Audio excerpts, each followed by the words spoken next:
என் அன்புக்குரிய சகோதர சகோதரிகளே, ஆண்டவருடைய நாமத்திலே உங்கள் ஒவ்வொருவருக்கும் என் அன்பின் வாழ்த்துதல். இன்றைக்கு நமக்கு ஆண்டவர் கொடுத்திருக்கிற வேத வசனம் சங்கீதம் 25:14 நாம் தியானிக்க போகிறோம். கர்த்தருடைய ரகசியம் அவருக்கு பயந்தவர்களிடத்தில் இருக்கிறது. எனக்கு அருமையானே, வேதத்தை வாசிக்கும் பொழுது ஒவ்வொரு வார்த்தை கவனித்து வாசிக்க வேண்டும். இதை சொல்லுகிறது பாருங்க. இந்த வசனம் கர்த்தருடைய ரகசியம், ஆழமான காரியங்கள் அவருக்கு பயந்தவர்களிடத்தில் இருக்கு. தெய்வ பயத்தோடு நாம் வாழும் பொழுது, தெய்வ பயத்தோடு வேதத்தை வாசிக்கும் பொழுது, தெய்வ பயத்தோடு ஜெபம் செய்யும் பொழுது கர்த்தருடைய ரகசியம் நமக்கு வெளிப்படுகிறது. அநேக ஆழமான காரியங்களை கர்த்தர் நமக்கு வெளிப்படுத்துகிறார். இதுதான் ஆண்டவரோடு உறவு கொள்ளுகிறவருடைய தெய்வீக வாழ்க்கை. பாருங்க, ஆதியாகமம் 22:12 ஆபிரகாமை குறித்து வாசிக்கிறோம். தேவனுக்கு பயப்படுகிறவன். இப்படிப்பட்ட பெயர் உங்களுக்கு இருக்கா? நம்ம ஒவ்வொருவரும் நம்முடைய வாழ்க்கையை ஆராய்ந்து பார்ப்போம். தேவனுக்கு பயப்படுகிற பயம் இருக்கிறதா? பயந்து நான் காரியங்களை செய்கிறேனா? அல்லது மனம் போல, இஷ்டம் போல பேசுறது, இஷ்டம் போல செய்கிறது, இஷ்டம் போல நடக்கிறது, இப்படியெல்லாம் செய்கிறேனா? நம்முடைய வாழ்க்கையை சற்று யோசித்து பார்ப்போம் பிரியமானவர்களே. அப்படிப்பட்ட வாழ்க்கை வாழும் பொழுது எப்படின்னா ஆசீர்வாதம் உண்டாகிறதா? சங்கீதம் 112:1, 128:1 கர்த்தருக்கு பயந்து அவர் வழிகளில் நடக்கிறவன் பாக்கியவான். You'll be a blessed person. கர்த்தர் உங்களுக்கு பாக்கியமான வாழ்க்கையை கொடுப்பார். அதே போல 115:13 என்ன சொல்கிறது? கர்த்தருக்கு பயப்படும் பெரியோரையும் சிறியோரையும் ஆசீர்வதிப்பார். இன்றைக்கி கர்த்தர் எனக்கு ஒரு ஊழியம் கொடுத்துருக்கிறாரு. அது என்னன்னா எஸ்தர் ஜெப ஊழியம். எஸ்தர் ஜெபம் பண்ணின போல ஜெபிக்கிற ஊழியம். அதில் சிறு பிள்ளைகள் 7 வயதுலேருந்து 12 வயது வரைக்கும் ஜெபிக்க அவளுக்கு கற்றுக் கொடுக்குறோம். சின்ன பிள்ளைங்களுக்காக JEPG என்று ஜூனியர் எஸ்தர் ப்ரேயர் குரூப். இந்த பிள்ளைகள் எப்படி ஜெபிக்கிறாங்க தெரியுமா? அப்படியான சின்ன பிள்ளைகளுக்கு ஜெபிக்க கற்றுக் கொடுக்கணும். 6 வயது 7 வயதில் அவங்களுக்கு ஜெபம் பண்ண சொல்லுங்கள். அவங்கள தனியாக ஜெபிக்க சொல்லுங்கள். ஆண்டவருடைய ரட்சிப்பை பற்றி சொல்லுங்கள். ஆழமான காரியங்களை சொல்லுங்கள். அப்போது கர்த்தர் உங்களோட, உங்களுக்கு பயந்தவர்களோடு கூட இருப்பார், பிள்ளைகளோட கூட இருப்பார், அவர்களுக்கு பாதுகாப்பை கொடுப்பார். என்னுடைய வாழ்க்கையில் 16 வயதில் எனக்கு அவ்வளோ ஆழமான தெய்வீக வாழ்க்கை இல்லை, கிறிஸ்தவ வாழ்க்கை இல்லாமல் இருந்தேன். எங்கள் அப்பா அம்மாவை தான் எனக்கு ரொம்ப அன்பாக நேசிப்பேன். அதனால் அவங்கள தான் நான் ரொம்ப அதிகமாக தேடுவேன். கர்த்தரை தேடுறத எனக்கு தெரியாமல் போச்சு. நான் விரும்பவும் இல்லை. ஆனால் ஆண்டவர் ஒரு நாள் சொல்லி கொடுத்தேன், நான் உன் கூடயே இருக்கிறேன், உனக்காக ஜீவனையே கொடுத்துருக்கிறேன் என்று அவருடைய அன்பை பற்றி எனக்கு சொல்லிக் கொடுத்த பொழுது தான் தெய்வ பயம் எனக்குள்ளே வந்தது. பாருங்கள், சங்கீதம் 145:19 என்ன வாசிக்கிறோம்?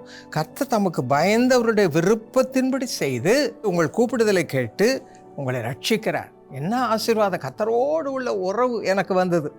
ஆண்டவர் எனக்கு ஒரு நண்பராக மாறினார். எனக்கு உலகப்பிரகாரமான சிநேகிதரே கிடையாது. No friends at all. ஆண்டவர் தான் எனக்கு எல்லாம். அவரோட பேசுவேன், அவரோட எல்லா காரியங்களிலும் ஈடுபடுவேன், எனக்கு எல்லா காரியங்களையும் சொல்லுவேன். எனக்கு அருமையானே, இந்த ரகசியம் தேவனுக்கு பயந்தவரிடத்துல தான் இருக்கிறது. அப்படிப்பட்ட தெய்வீக வாழ்க்கை இன்றைக்கு கேளுங்க. யார் யார் அனுபவிக்கலையோ இன்றைக்கு கேளுங்க. கேட்கிற எவனும் பெற்றுக்கொள்ளுகிறான். இதான் வேதவசனம் சொல்லுகிறது. இப்பொழுது நம்ம கேட்போமா? எங்கள் அருமை தகப்பனே, யார் யாருக்கு இந்த விதமாக உம்மோடு இணைந்த வாழ்க்கை இல்லையோ, தெய்வ பயம் நிறைந்த வாழ்க்கை இல்லையோ, அவருடைய இருதயங்களெல்லாம் நீ பார்த்து அவர்களுக்கு அது அப்படிப்பட்ட வாழ்க்கையை கொடும் ஆண்டவரே. அப்படி ஒரு தெய்வீக பயம் அவர்களுக்குள்ளே ஆண்டவரே உண்டாகட்டும் அப்பா. தெய்வ பக்தியோடு, தெய்வ பயத்தோடு ஒவ்வொரு நாளும் உமக்கு பிரியமான வழிகளில் நடக்க அவர்கள் கற்றுத்தாரும். அதன் மூலமாக அவர்களோடு பேசி அவர்களை ஆசீர்வதியும். எல்லா தேவைகளையும் கொடுத்து உடைய பிள்ளைகளை செழிக்க செய்யும். இயேசுவின் நாமத்தில் ஜெபிக்கிறோம் நல்ல பிதாவே, ஆமென். எனக்கு அருமையானவர்களே, இன்னும் சில நாட்களுக்குள் மே மாதத்திலே DKC, அதாவது டைனமிக் கிட்ஸ் கேம்ப், குட்டி பிள்ளைகளுக்கு 6 வயதிலிருந்து 12 வயது வரைக்கும் எல்லா ஜெபகோபுரங்களிலும் விசேஷித்த 6 நாள் கேம்ப் நடைபெற போகிறது. Dynamic kids camp signet ring என்ற தலைப்பிலே இந்த வருடத்திலே அது நடைபெற போகிறது. அங்கு music, singing, dancing, mime, crafts, painting, games எல்லாம் நடைபெறும். எதற்காக? ஆண்டவருடைய வசனத்தை அவர்கள் பெற்றுக்கொள்ளும்படியாக, அவர்கள் உணர்ந்து கொள்ளும்படியாக, அதன்படி அவர்கள் வாழ்க்கையை அமைத்து கொள்வதற்காக, அவர்கள் மற்றவர்களுக்கு சேவை செய்கிறவர்களாகவும் மாறும்படியாக. அவர்களை பயிற்றுவிக்கும்படியாக இந்த அருமையான கேம்ப் நடைபெறப் போகிறது. உங்கள் பிள்ளைகளை அதற்கு அனுப்பி வையுங்கள். இப்போவுமே ரெஜிஸ்டர் பண்ணிடுங்க, அனுப்பி வையுங்கள். இது முற்றிலும் இலவசம். இயேசு அழைக்கிறார் பங்காளர்களுக்கு. இன்னும் மற்ற பிள்ளைகளையும் அழைத்து வாருங்கள், பாக்கியம் பெற நாம் வைப்போம். 2வதாக இதற்காக ஜெபம் பண்ணுங்கள்.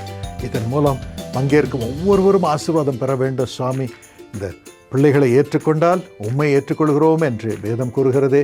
அப்பா, அதன்படி நீர் செய்யும். தயவு செய்து அவர்களை ஆசீர்வதியும், டீச்சர்ஸை ஆசீர்வதியும் என்று சொல்லுங்கள். 3வதாக நீங்களே டீச்சராக வரலாம், நீங்களே பாடுகிறவர்களாக வரலாம், நீங்களே மைம் சொல்லிக் கொடுக்கிறவர்களாக வரலாம், இன்னும் பிள்ளைகளை பராமரிக்க அவர்களுக்காக ஜெபிக்கிறவர்களாக வரலாம். ஆகவே இதற்காக நேரத்தை தயவு செய்து வாலண்டியர் பண்ணுங்கள். எல்லா டீச்சர்ஸும் ஜீசஸ் காஸ் பிரேயர் அவருக்கு வந்து இந்த பிள்ளைங்களை நீங்கள் பராமரிக்கணும். அதற்கு உங்களை ஒப்புக்கொடுங்கள். 4வதாக இதற்கான தேவைகள் சந்திக்கப்படும்படியாக ஜெபம் பண்ணுங்கள், உதவி செய்யுங்கள். கர்த்தர் உங்களை ஆசீர்வதிப்பார். நிறைவான பலனை ஆண்டவர் உங்களுக்கு தருவார். God bless you. இதற்கு எப்படி சேர்வது என்று பிரேயர் டவரோடு நீங்கள் தொடர்பு கொள்ளுங்கள். அவர்களோடு சேர்ந்து சேவை செய்யுங்கள். God bless you.